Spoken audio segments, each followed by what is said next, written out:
I'm Carrie Penny, and you're listening to Secret Heart Broadcasting.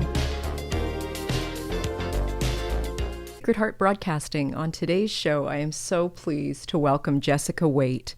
Jessica is a beautiful writer, the mother of a very tall teenage son, a widow, and a healer, I think. We met several years ago in a group called the Community Healers Council, facilitated by the most amazing Sarah Kerr, and I'd love to talk about that. Jessica is also the author of a highly anticipated memoir due out later this year called The Widow's Guide to Dead Bastards. Best title. Jessica, thank you for being on the podcast today to talk about life and death and rebirth and writing, to name just a few things. I'm so pleased you said yes. I'm so glad you asked me. Thank you. It's just wonderful to be here. Before we get into, our paths have crossed over, I think, several years. Yeah. But before we get into sort of how we met and how the book came to be, I'm wondering if we can dial it way back and tell me a little bit about where you grew up and, little Jessica. Sure. Yeah. I was born in Regina, and then my family moved around a bit in Saskatchewan, and then out to northern BC, and then Vancouver Island. And then when I was 10, my parents' marriage split up and we moved back to Saskatchewan. And so mostly I feel like I come from Weyburn, which is, it's a small city of about 10,000 people. It's, just south of Regina. And and we moved around a lot because I think what's now called the geographic solution to alcoholism. Oh. And so it was so my parents really loved each other, but their relationship was just ravaged by alcoholism. And so it was, a bit of a unstable upbringing as I look back, but I always knew that both my parents loved me, and so I never had any sort of doubt about that. Yeah.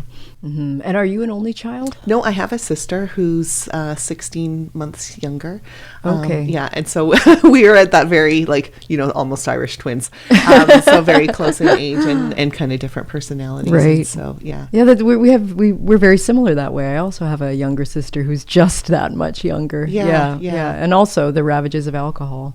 So your parents were divorced when you were 10, which was probably a little bit unusual. It was very unusual, and it was very hard in a place like Weyburn at that time. So this would have been 1981, and it was being a single mom was super stigmatized. Like one example would be when I was in grade 9. I was really good at French, and our class was going to Quebec on a trip, but the principal of the school tried to ban me from going on the Quebec trip because he thought that when the Quebec students came, it would be an unsuitable environment for the exchange student because my mom was a single parent. Wow. Yeah. So it's and so it's funny because now I'm gonna say it feels like a confession, but it's really not. But for a while, after my husband and I got married, I thought that I didn't want kids, but then I realized, no, it's just that I don't want to be a single parent. And I have Sean, so I'm we can have kids, that's great. And so, we went for it, and it took a bit of time to conceive. And then of course later, when my son was 9, my husband did pass away, and becoming realizing that I had suddenly become a single parent was another blow to the loss of him. So anyway, it was, and so I had to do a lot of work to sort of get over the shame and stigma of being a single parent. Yeah, and I was going to say things haven't. I think they changed because my mom, although still married, was more or less a single mom. And I was a single mom. You ended up being a single mom. Yeah. Well, I guess we both did. We didn't intend to.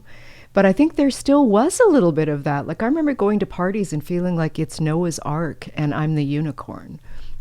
Did you have that? Yeah, I have felt that. And then I write a little bit in the book about my mom giving me this advice that I completely ignored after Sean died. People will be kind to you for 6 months, and then they'll start seeing you as a threat.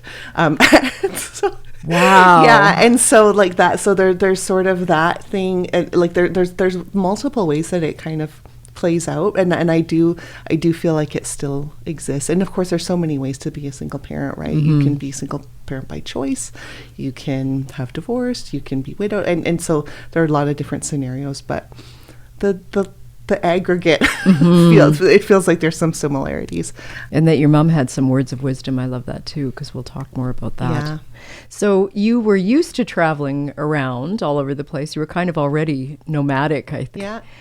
How did you end up meeting your husband? Well, we met in Japan. I moved there to teach English when I finished university. I went to university in Saskatoon and with a double major in psychology and English.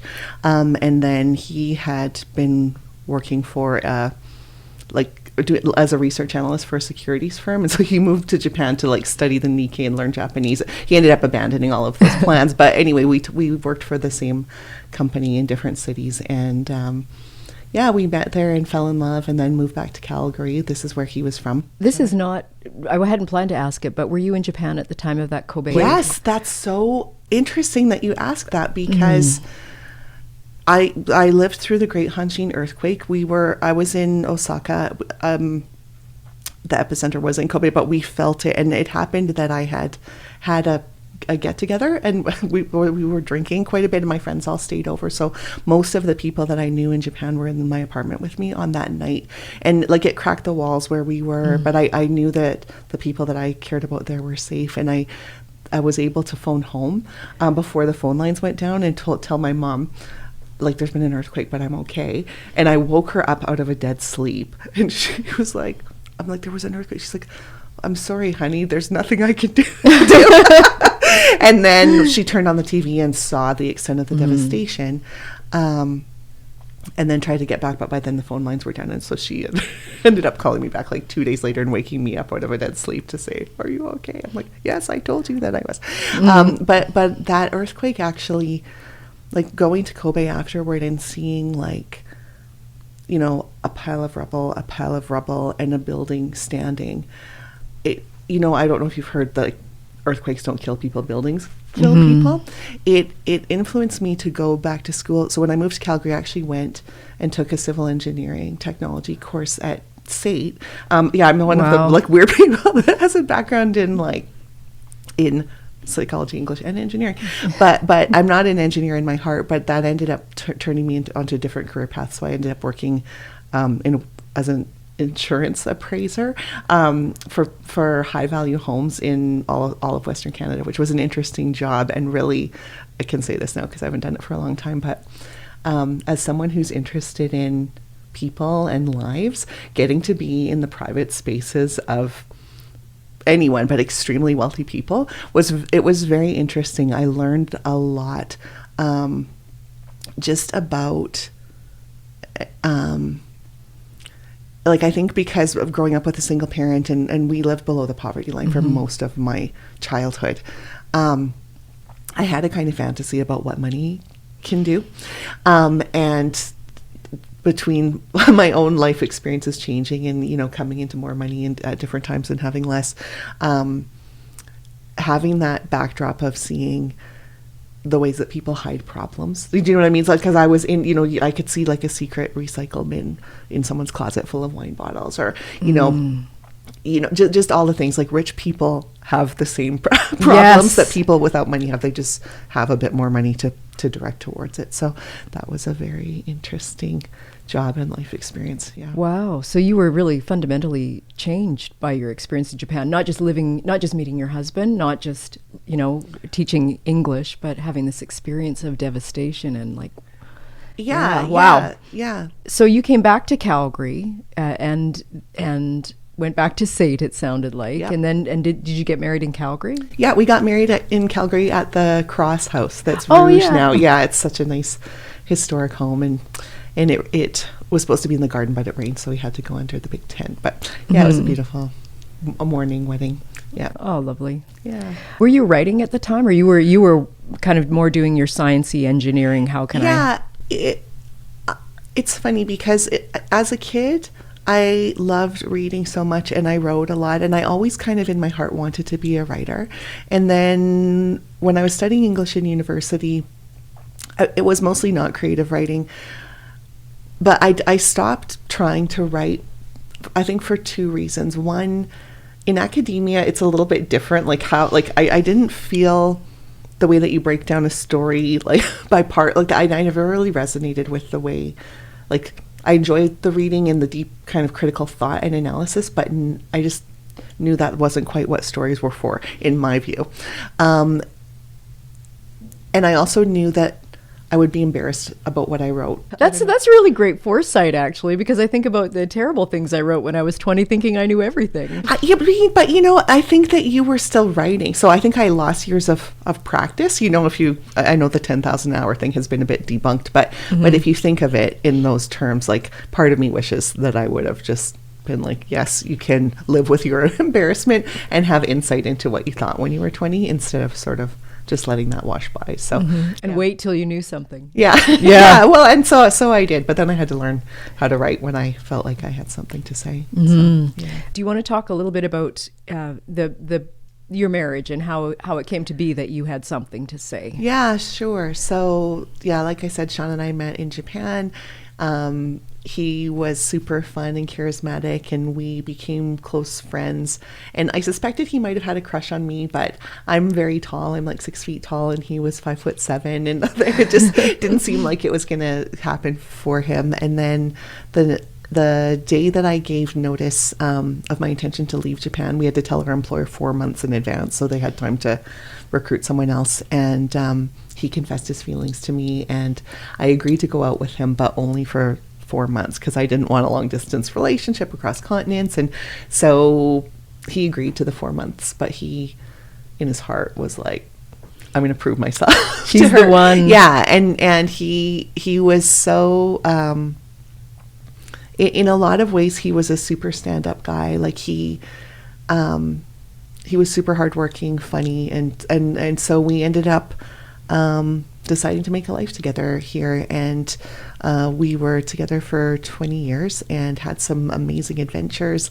And then his career took off in about the last 5 years of his life, and he just had this like amazing escalation. And so he was about to take over as the CEO of a sort of mid-sized tech company it was started in Australia, but had a headquarter in Denver, Colorado. And so he was commuting, like, we were living in Calgary, commuting to Denver, Australia. Anyway, so he was traveling and doing all these kind of, big shot corporate moves. And he died of a heart attack in the Houston airport on November 4th, 2015. And our son was 9 at the time. And that was devastating, obviously. And then the day after his funeral, a box of his personal effects arrived, because like he had passed away in Houston, so a suitcase and all of that. And when I opened them up, I started to find out that he'd been keeping secrets from me, and that how I would characterize it now was that he probably was hiding the symptoms of bipolar disorder, but mixed states bipolar, because I knew bipolar because it runs in my family, and he didn't have those kind of long cycles that would have shown me. But anyway, some of the things that I found were like sexual promiscuity, an addiction to pornography, compulsive spending, secret debt, and he was our sole breadwinner. So not only I hadn't been in the paid workforce for like 10 years, and we lost our income, and then had all this debt from the money that he'd been spending. So anyway, all of those things were terrible to find out. But I kind of want to circle back a little bit, because it was shocking, but edifying in a weird way. And I know that your ambition with Secret Heart Broadcasting is to talk a little bit about intuition. Yes. And so like this feels like a good time to sort of share. For a long time, I had known something was wrong, but not what. And a lot of the exploration that I did in writing the book was to sort of really kind of turn the stones back over to, because I felt stupid. Like, how could I not have known that it was this far gone and that these things were so bad? But when someone is deliberately covering their tracks, there's a lot of support in terms of technology. Like there's a lot of things that are available to assist in that. Never mind the cultural, like bro code. Yes. Right? So I feel less stupid about it. But I also, now that I've kind of done that research, but I also really appreciate my intuition for signaling me all those times. And I wish I had, I feel like if I had just gone one step further, I might have been able to kind of realize the truth sooner. Because the truth in the end, I feel has been kind to me. Oh, wow. Yeah. I have just this question hanging up here. Sure. When you were leaving Japan and you gave your notice, what was your plan? Oh gosh. Because that feels like a time when you're, it was an intersection of your life. Yeah. What I wanted to do then, and I did part of this, is to become a teacher. So I was going to do like the Bachelor of Education after degree, and I took some courses toward that. But when I got back, after having taught in Japan, where, it was English conversation, and so with some adults and some children, but mostly adults, and so people were there because they wanted to be, and versus the school system here. And so I started to realize, just with the way the school system structured, I don't know if I want to be a teacher in that way, even though I do feel like if I have a vocational calling, like writing is one part of it, but teaching would be another part. Like I really love teaching in certain environments, but so that's what I thought I would be. But when people love to be there, you love teaching people who love to be there and want to learn. So you didn't have the sense then that, if only I had gone back to Canada, or if only I hadn't met Sean, that I traded in my true dream. It wasn't that at all. Not exactly, because Sean was always supportive of my dreams, and so like I had moments of that of thinking like, like when should I have jumped off of the Sean train? Definitely I've thought about that, but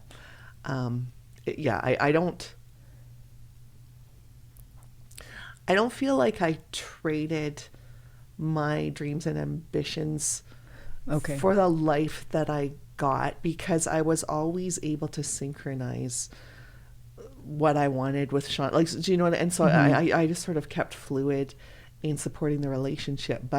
And he was very supportive of you, it sounds like. He was. Yeah. And he was.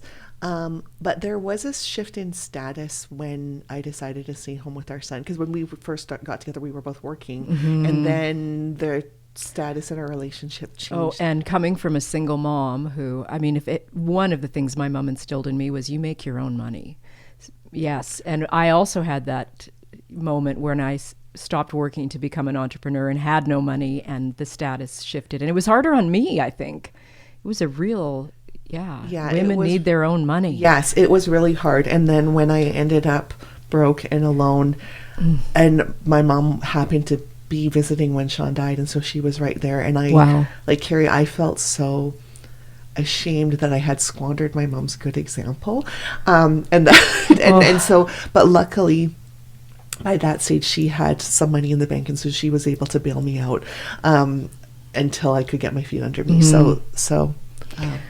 I can't imagine, Jessica, I can't imagine that you're in this deep state of grief. You've got a 9-year-old son, and then to discover this. How did you get through that? Yeah, well, I had the support. Initially, I had this support of like my extended family, Sean's family. They were really great. I was able to confide in a couple people about what was happening, but mostly I kept it very close to the vest because Sean was beloved by so many people. Like he was really hiding this from everyone, and I didn't want to hurt his reputation, and so they really gathered around me and helped me. And then after a certain point, I realized that the secrets that I was trying to hold were too corrosive, and we haven't talked about this at all. And this is really interesting because I talk about this in the book, but as people are reading it, they seem to really only remember the parts we've already discussed and not the part that I'm about to share. But this is kind of leading to how you and I met. strange things started happening around my home that I could not explain. So the sound system would turn on by itself, or the TV would turn on by itself, or all my lights were burning out. And other, like, on Christmas Day, I went for a walk in a place where Sean and I walked every Christmas, and I saw a mated pair of bald eagles, which is like, it's a strange sight to see, especially then. I think they're here more year round now, but like, we had walked there every Christmas Day, and I'd never seen an eagle there even in the summer because it was too close to downtown. Anyway, so I was getting these sort of feelings that Sean might be trying to reach back. Yeah, something's trying to get your attention. Yes, something's trying to get my attention. But at that point, if it's Sean, I'm very angry with him, and I'm like, get out, leave us alone. Like, you should have been here. If it's you should have been here when you were alive, and leave us alone. And so, anyway, in a very strange way, because I think I would have considered myself agnostic before that, or maybe, like, you know, when people say spiritual but not religious, or that sort of thing. I was definitely not a seeker or believer, but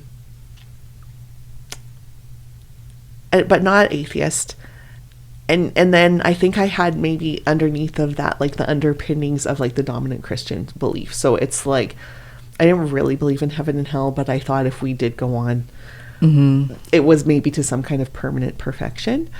But as I started paying attention to what was happening, the things that were happening, it felt a lot like Sean, and it felt a lot like whatever was trying to get my attention knew me, because the signs were coming through like books. I write about this in my story, but I almost passed out in the library because I wasn't eating. I couldn't eat and I couldn't sleep, and and then when my vision was all blurred, but all I could see was this one book that had a little heart on the spine, and I pulled it out, and it ended up being like almost directly related to what I was going through. Wow. Yeah. Yes. And so that's the kind of thing that was happening. And so I felt very supported by whatever that guidance system was, because my perceptions were so altered, that I hope this is making sense. I love that you said guidance system, whatever that guidance system was, because, you know, I've had a similar experience with that, and I would characterize myself, you know, more of a seeker. I think I was always open to signs and omens. And did that help you get through your grief, or what door did that open for you, these signs? Well, they definitely helped me get through my grief, because it forced me to pay attention. I was like that. Yes. Okay. Because just like with when, like, something's wrong, and I know something's wrong, but I don't know what, and I'm looking and I can't find anything. Now something's strange. I don't know what this is or why it's happening, but, like, it's trying to get my attention, and I'm trying to actively ignore it, like I was saying, but I couldn't ignore it fully, because it was adding up. And then I did a program at Hospice Calgary called Kids Club, and so in that course, it was all kids who'd lost a parent, and they went and had a session, and then the parents talked about the same topics. And a counselor in that group asked us, there were 5 of us, all widowed moms, has anyone noticed their lights burning out more frequently? And we all raised our hands and then looked around. And so, wow. Yeah, it was, I think, that moment normalizing that this is common, and sort of opening that question, that got me turning in a direction of curiosity. And then that sort of led me to Sarah. And that's how we met. Yeah, that's how we met. I love that. And I volunteered with hospice for a while, and I know that program. Yeah. I've never experienced that program, but to hear that kind of knowledge that doesn't make sense is shared and accepted, is because we don't know what happens, which is the whole Sarah piece, right? We think we know what happens when someone dies. They are they're here, then they're not, and it's time to move on. That's kind of the general yeah. wisdom, right? And it's all in your head. Oh, I know. Yeah. And it's wishful thinking. And that's the thing. That's the part of my story that I feel a little bit grateful. Not a little bit. I feel grateful for the fact of how angry I was, and that I wasn't, like, I don't feel like I was wishful thinking Sean to come, because I wanted him to screw up. You didn't want that. Yeah, exactly. And so in a weird way, that allowed me to trust these other experiences, because I didn't think I was making it up, because I was desperate to believe. So yeah. No, so we met in a group called, and I alluded to it, or I actually said it at the beginning of this interview, Community Healers Council with Sarah Kerr. That was a new group for me. I can't remember how I came to be in it. But that for I think, did we do maybe 3 semesters or sessions together? Yeah, I think that's so. Yeah, so we met, I think, more or less on weekends. It seemed to be women coming together, and just the acceptance that in the field, outside of our maybe, 5 senses, there exists energy in the field that we can't generally see, like just the acceptance of that. Yeah. And I don't know, how would you experience it? It's hard for me to kind of talk about that. It's sort of a hard thing to put into words, what we did, but I like how I think of it is it was sort of a learning laboratory to practice. And I know that one of Sarah's teachers is Joanna Macy, her body of work is called The Work That Reconnects. And so we would do, like talking circles, meditations. We just did a bunch of different kind of things that what it did for me was it allowed me to start trusting people again and to reopen my heart after the person that I loved and trusted most had betrayed me. Right? You, yeah. And so I really I wish it was easier to talk about and describe like what we did and how those things work, because I think it's so easy to see, now with polarization, like just how beneficial it is to keep people in a state where they can't trust and they don't know who to trust, and how isolated they feel. Like it's just so easy to manipulate or control people when they aren't networked in that way, aren't connected. Yeah. And so this is like a reverse that. I love that explanation. Yeah. Because it wasn't until I'm preparing for this interview and I knew how we met, and I was like, well, how did I get to Community Healers Council? Who was I then? And at the time, my mom had a profound stroke, and I would have been her primary caregiver, and she just had 2 years of. Anyway, it was a difficult time. Yeah. And I was not my best self. Like, I look back and I was the self I could be, right? That's the thing about grieving that I'm learning is I can't look back and say, oh, you were, that wasn't a good thing you did. But at the time it was the thing I did, the way I was closed, I was doughty, I was not trusting.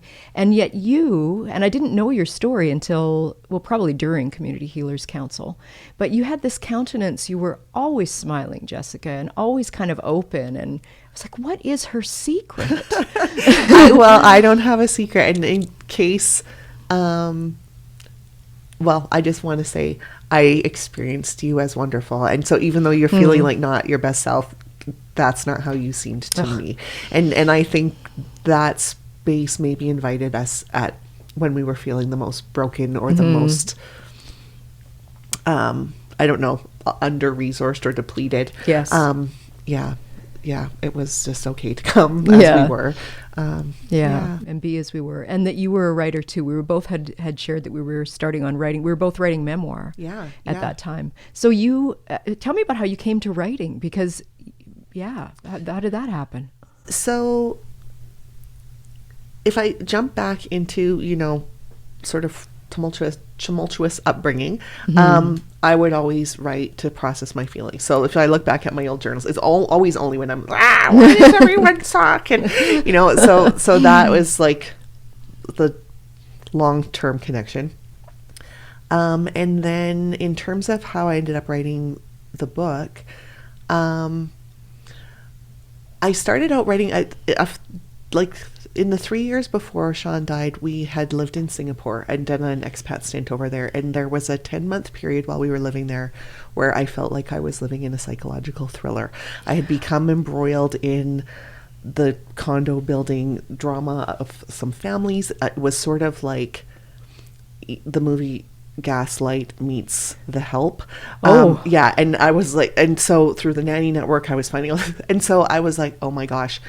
And I played a pivotal role in helping someone through that. And it felt important. And I thought, well, now that Sean's gone, no one else knows like, that this happened or that I went through it, and I want to write this story.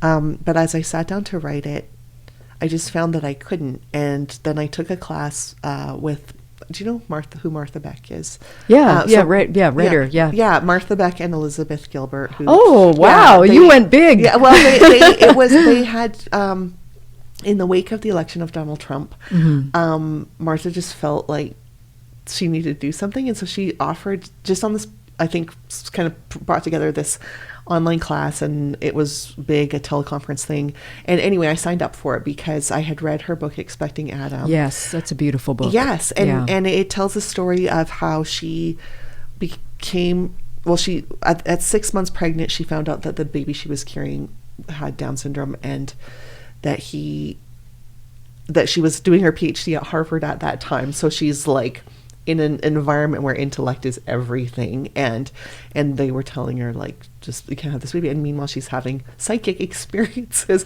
that she attributes to the baby. And so I drew on that story when all these weird things were happening with me, and I felt like, am I going mad? And I'm like, no, I'm not, because that happened to Martha Beck. And likewise with Eat, Pray, Love with Elizabeth Gilbert, right? So these two people are teaching this course, and I'm like, they've written their way out of some crazy shit. Maybe I can too. And so I took the course, and it was structured in a really fascinating way. So it was sort of based on like the Divine Comedy. And so the first part is like Dante's Inferno, right? Like, so we were going into purgatory, the abyss, and then the second, so it was like, be the change, or no, wait, be the truth, be the change, be the light. So these were the three parts of the course. And so we kind of dove down deep into the feelings, but collectively. And then there was a forum where people would share their writing, and I ended up making a whole bunch of new friends that I knew deeply, even though I didn't really know them. So sort of similar to Community Healers Council. Yeah. And so, and then the process that they taught was about, so you go in for the truth, and then that part's just for you, like, to connect, right? But then whatever you find, you refine it, and then you share it for the next person who comes along who's been going through what you go through. And so that the sharing I love that. Yeah, and the sharing's part of the healing. And so I didn't believe that. Like, when I signed up, I would do the exercises, but I never shared. I'm like, no. But when I finally did start sharing, that's when I started to reconnect. It was like peeling off the layers of isolation and then coming back into sort of the fold of the collective, and so having that. So when the course was done, there was a pivotal moment at a family birthday party where, I don't know, I feel like I'm talking on too long about this. No, but basically, I'm listening. My brother-in-law shared the story of how he fell in love with my sister-in-law, which I had never heard. And it was like it was so warm and romantic, and he's not a sentimental guy.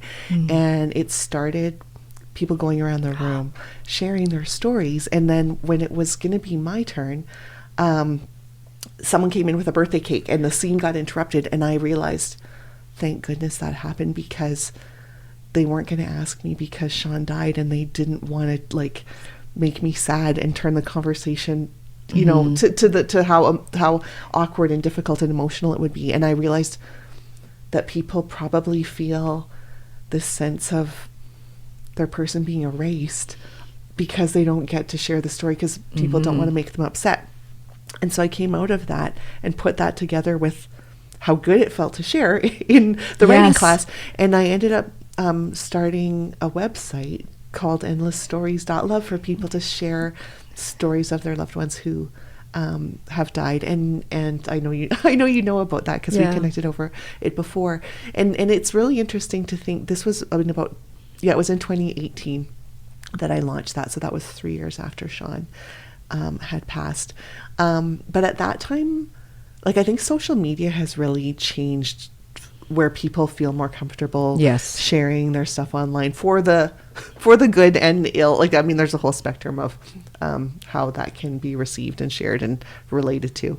But when I created that, there was online didn't seem like an option, and there weren't really any. But I think that with the pandemic too, a lot of other avenues for reconnection have opened up. So that feels like a positive thing. Well, and that feels very true to, what I would say Jessica Waite brand is this idea of taking a technology platform and gently encouraging people to share their stories. So creating what could be, I mean, it's anything, right? It's like money. Technology is anything. And the experience of that was an experience of warmth and community and sharing. It was beautiful, and it was different than McGinnis Holloway tributes. It was I do want to hear something. I can laugh about this now, but I was mortified at the time. Like, it's still up. It's called endlessstories.love.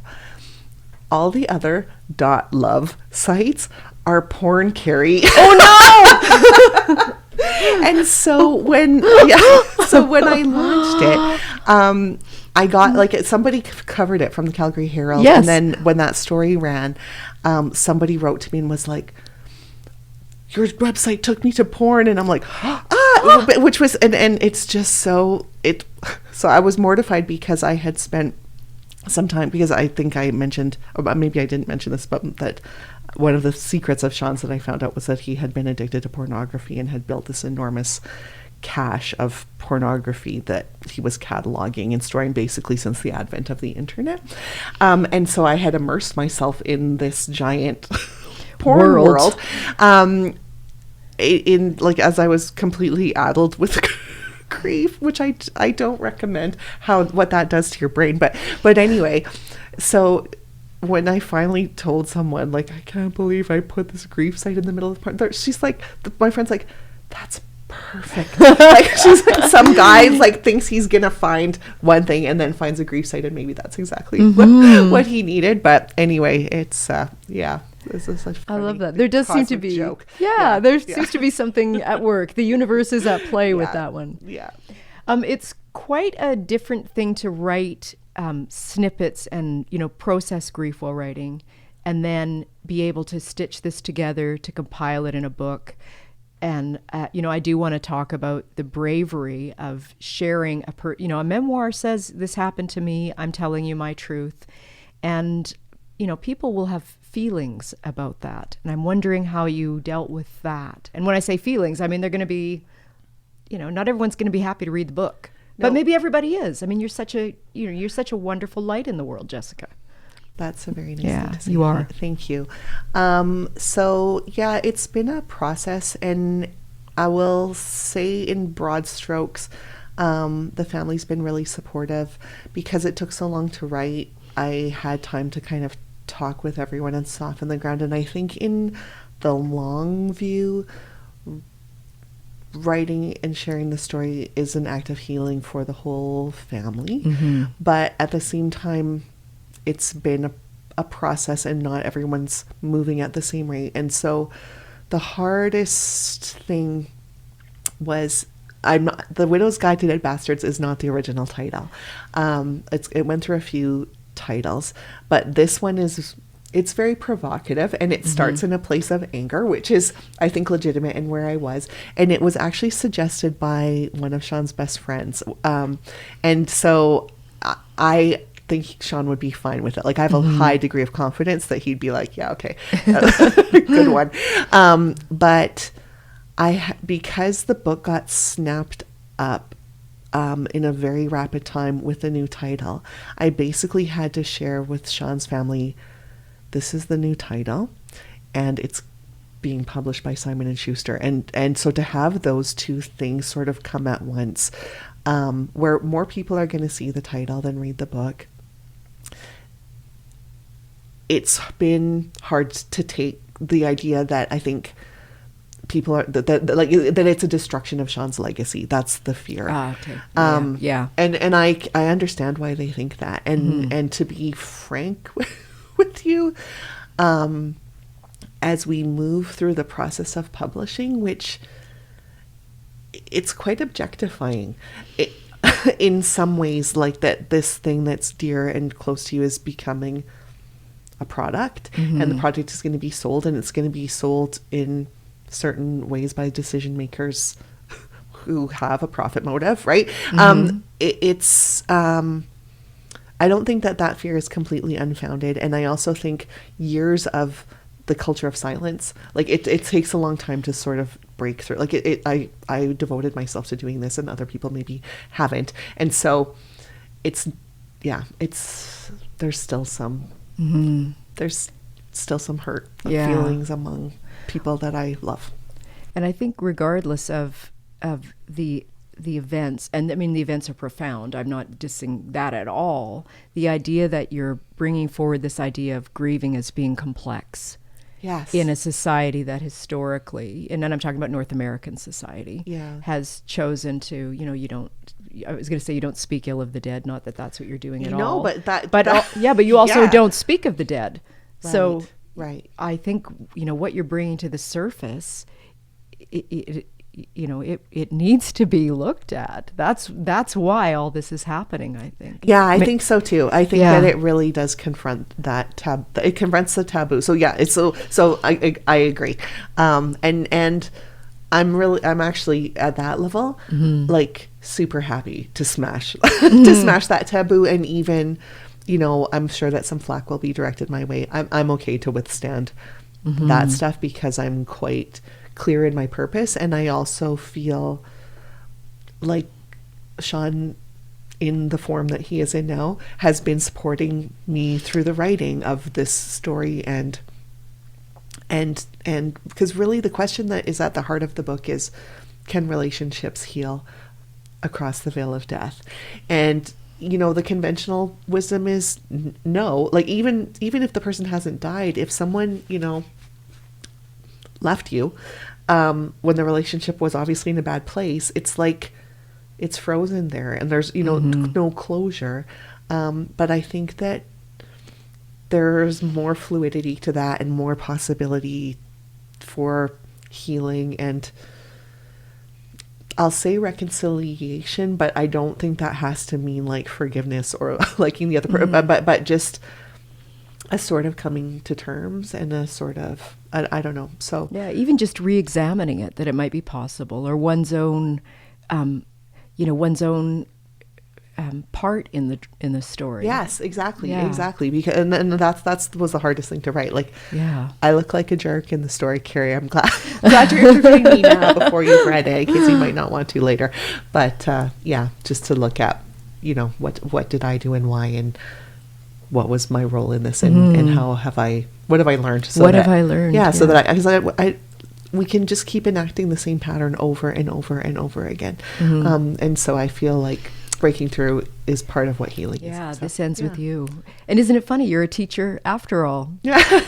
In exactly the way you have been. The people that read your book are going to be people that want to read your book. Yeah, I hope so. Yeah. And I hope that the people who don't want to read it will stay away. They won't even see it. Well, I it's up on NetGalley now, so there's I got my first bad review last night, so I was like, and I remembered a thing that we used to do at the end of the semester in Community Healers Council, where we would sort of, invite the right people and disinvite the wrong people. Yes. And so I was like, if you enjoy feasting on other people's pain, please don't read my book, because it is not a feast of pain all the way to the end. It takes a turn, and if that's too boring, then please run far away. Yeah. That's what I would like to. I love that. And I think that's sort of what I've done with the podcast, was inviting in the people, inviting in the light. Yeah. Brilliant to talk to you. I feel like we're wrapping up, but I do want to talk a little bit about, it sounds like your mom was a tremendous influence, and we did talk about her earlier. How, in the time where you were writing, so you were, your husband died, you weren't working, you had no money, you were sort of noticing these things, called to write. How did your mom support you? How did you get through that time? Because, you still had a kid in school. There's still, you know. So, very happily, by some stroke of wild luck, Sean had, in his job change, applied for a life insurance policy, paid one premium. It had not even come in the mail. And so, I ended up his life. He provided he for provided you. He provided for us. Oh, wow. Yeah. And so, and that's one of the things there's a redemption arc. Do you know what I mean? A posthumous redemption arc for Sean. But I had to open myself to that. And that's, a good friend of mine who read an early draft said, she's like, Jess, your book is subversive because it provides permission to have peace in a culture that is constantly readying for war. And I was like, oh my God, that's one of the nicest things anyone could say. But I think at some level, we could keep the battle going on and on and on. Sean did provide, but I didn't have to allow that he provided. I could have attributed it to something else. Oh, yeah. No, you could hold a grudge forever, Yes. and you'd be rewarded, and there'd be energy coming to you from that, right? Yes, it's like, because that outrage is really, that outrage is so... It's also fuel. It totally is fuel, but it's the fuel that is eating... You're fueling yourself from yourself in a cannibalizing way, and I didn't want that. It reminds me a little bit of... so my dad died quite early, and had a very difficult time living on Earth, and it wasn't until I had my daughter that I started getting these, I started finding dimes. And I'm like, what is going on here? And I went to a psychic because I didn't have Community Healers Council at that time. And she's like, yeah, it's totally your dad, and he's looking. He wants to tell you he's supporting you and making amends. And I wasn't ready to hear that. It's like, I don't need your amends. Yes. Yeah. And my daughter's 22 now, and I would say, yes, I finally healed. That's amazing. That's amazing. And the role of our children, it's huge. What blessings they are. Yeah. They make me, she makes me a better person. Yeah. I'm not sure I would want to even entertain healing if I didn't, have her. We can talk about this or not, but you've had this tremendous, so supportive, your mom. Anyway, you've had a tremendously interesting life, and without a doubt, love your son. I've only met him briefly a couple of times, but I can tell you're quite close. What kind of things as a mom do you want to, would you like to impart on him? I mean, for my daughter, I might say, make your own money. Make your own money, girl. I think that we had a hard time through the pandemic lockdowns and stuff, it was hard for everyone, but I think adolescents most especially. Maybe I'm wrong, but he found music and taught himself to drum and play guitar, and he just became a different person. He just found himself, and now he's in a band, and he's just growing confident and networking with other bands, and it's just so lovely. And so I think he sort of already knows. Do you know what I mean? So yes. And so I don't think he needs me to steer him. No, because yes. And so so for me, it's that I hope that he can. Well, see, I hope he can keep in touch with his secret heart. Yeah, was that okay to talk about? Yes, of course. It's just I'm a very ugly crier. Blotchy and and so it's just my own self-consciousness. It's a pleasure to be in the presence of just a beautiful light shining in the world, an honest, beautiful light. Yeah, I mean, the vibe in this studio right now, if you were here. I think your book is going to be a beautiful memoir about grieving and healing. Are there other books that you would recommend to people, books that you have loved? Yeah, I'll stick with grief memoir because we're on that topic. But one that I read a couple years ago is Sarah Seeger's The Smallest Lights in the Universe. And it's a fascinating tale because she, like her job was basically, or she found a way to like she's searching for other planets. And then, but also she's widowed. And so it's grief interspersed with searching the and cosmos. Science. Yes. And so, yeah. And because I really love the intersection of like science, because I think science and spirituality are really closely intertwined, and I think that they are not separate things in the greater scheme. So that is one. And another one, which is again similar, and this is, you've probably heard of it, but Helen McDonald's H is for Hawk. I have never read that. Oh, it's beautiful, and she's weaving together, like King Arthur's types of story, and then training a hawk in the wake of losing her father, and it's just people relating to grief.